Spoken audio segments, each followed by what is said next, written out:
bem-vindos à nossa segunda aula. Hoje vamos falar sobre as partes internas do computador.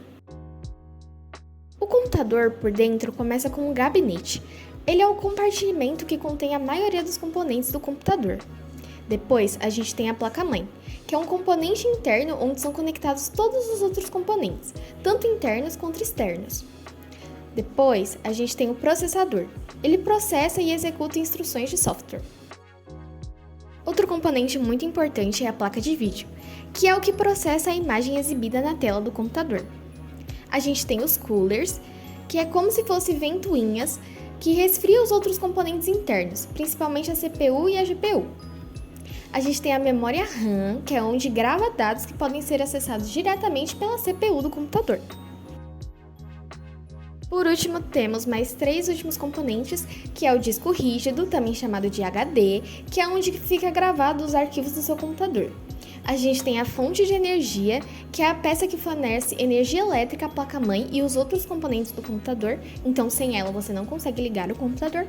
E a gente tem o SSD, que é um outro lugar que salva os arquivos, mas ele tem menos espaço do que o HD. Agora que já sabemos um pouco sobre as partes dentro do computador, por que não praticamos e identificamos as peças? Ao entrar no site composto nesse link, é só você inserir seu nome e a atividade já vai começar. Agora que aprendemos sobre as partes internas do computador, vamos aprender sobre qual computador devemos comprar, que tipo de configuração é certa para mim, qual que é melhor. Então, para isso, a gente precisa responder algumas perguntas. Por exemplo, para qual finalidade vai ser o computador, se ele precisa ser algo mais moderno, ou se ele vai caber no nosso orçamento, e para isso vai precisar ser mais moderno, ou um pouquinho mais antigo, mas nem tanto. Então, ao responder essas perguntas, a gente pode chegar numa finalidade e escolher o computador certo para você. Inicialmente, nós do curso recomendamos que vocês realmente comprem uma máquina em que tem um monitor, um gabinete, um mouse, um teclado, que você consegue interagir melhor com mais facilidade, você sabe onde estão os componentes e consegue interagir com mais facilidade. Futuramente, se você vê que já está com mais facilidade no computador, talvez o notebook seja uma boa escolha, já que você já tem aquela facilidade com o computador. E bom, já que temos essa tarefa de comprar um computador, sempre surge aquela dúvida: aonde devemos comprar? Se for num site online, como devemos confiar e como sabemos, que aquele site é seguro?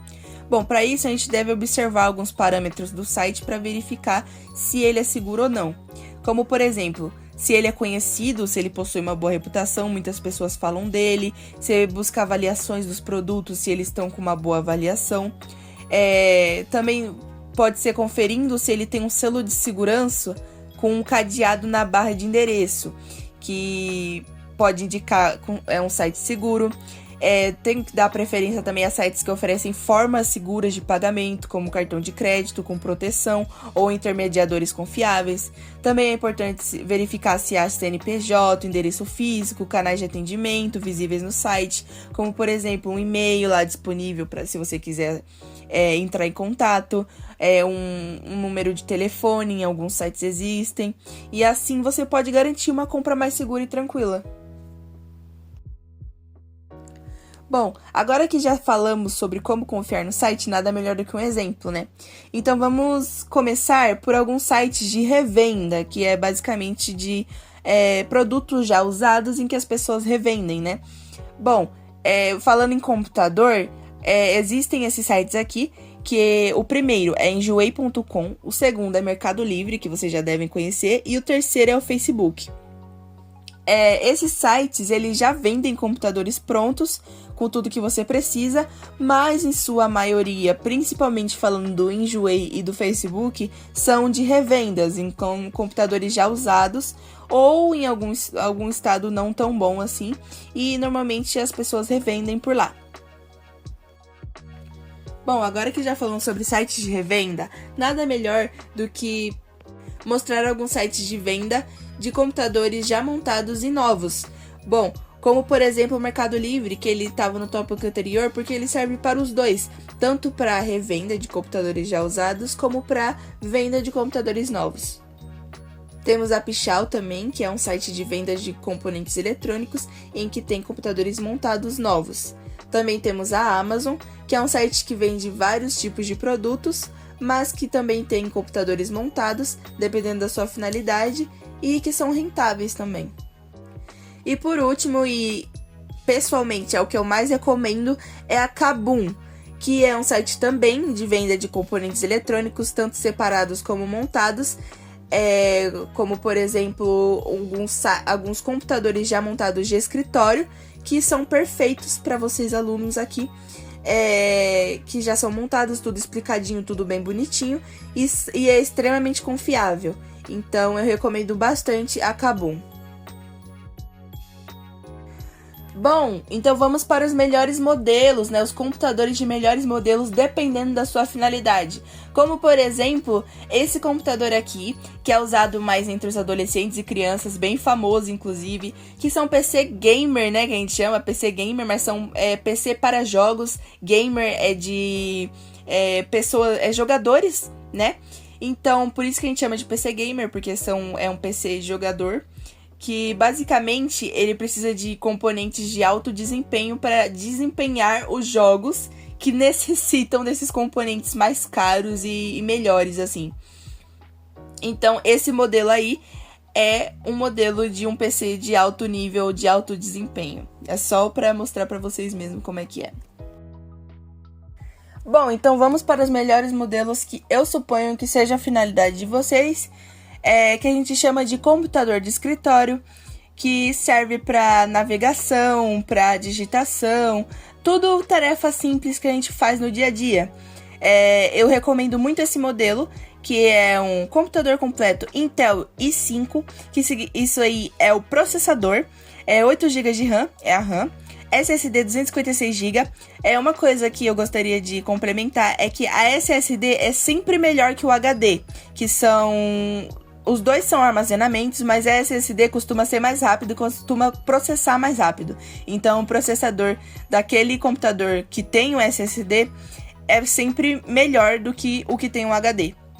E, por fim, um monitor de 19 polegadas, que é bem parecido com o que temos no Instituto Federal. Bom, agora sobre um segundo melhor modelo, que também é um computador de escritório. Ele basicamente tem um desempenho parecido com o primeiro, por mais que ele não tenha o SSD e sim o HD, ele tem um bom espaço, um bom armazenamento, né? Mas não tem um processamento tão rápido quanto o SSD, mas também é bom e costuma ser mais rentável. Os computadores que têm um HD costuma ser mais rentável, mais acessível. Mas tem um bom desempenho para tarefas do dia a dia, o que é perfeito. Se vocês quiserem acessar, está disponível nesse link. Ele foi acessado recentemente, então pode ser que expire depois de muito tempo desse vídeo. Bom, já esse último modelo, ele tem a tela um pouco menor que os outros, mas ele tem um bom custo-benefício por causa disso. Ele tem um desempenho parecido com os outros também. E se vocês quiserem acessar, tá nesse link, também é do site da Kabum, e pode ser que expire daqui um tempo depois desse vídeo, mas podem tentar acessar que pode estar lá ainda. Bom, agora vamos falar de um tópico que eu não falei antes para vocês sobre a compra dos computadores, mas que é de extrema importância eu falar. Como, por exemplo, nos últimos 2 computadores que eu coloquei o link lá para vocês da Kabum. Os 2 que eu coloquei têm o sistema operacional Windows. Mas o porquê de ter essa importância de ter um sistema operacional Windows? Basicamente, o sistema operacional é um programa principal do computador, é ele que faz tudo funcionar. Ele que mostra a área de trabalho, permite abrir as pastas, usar a internet, escrever textos, muito mais. Sem ele, o computador basicamente não sabe o que fazer. Então, pensa no sistema operacional como o cérebro que organiza tudo o que acontece no computador. Então, se o Windows, ele costuma ser bem mais prático, fácil de mexer, rápido, organizado, já mostra o que você tem que saber. Se você tiver dúvida, basicamente ele também às vezes tem um tutorialzinho ali. Então, ele é muito mais interativo, ele é feito para nós usuários, para quem está começando, tudo bonitinho. E também não é à toa dele ser o mais amplamente utilizado, porque ele tem essa ajuda com o usuário, ele tem essa importância. Então, um outro tipo de sistema operacional que existe é o Linux, em que eu não recomendo de maneira nenhuma para vocês comprarem. Sempre analisem, se vocês forem comprar um computador fora desses links que eu recomendei para vocês, vejam a descrição do produto, vejam qual o sistema operacional deles, e se for Linux, normalmente quando é Linux é mais barato, é mais rentável, mas não compensa, pessoal, realmente não compensa. A melhor opção é o Windows, que ele é mais interativo e é muito melhor, a interface dele é muito melhor. E essa foi a aula de hoje, pessoal. Muito obrigada por acompanhar até aqui. Se vocês gostaram dessa aula, por favor, deixem um like de vocês pra gente ter aquele feedback, se vocês gostaram da aula e tudo mais. Espero que vocês tenham gostado do conteúdo que a gente preparou pra vocês. E é isso, muito obrigada. Até a próxima aula.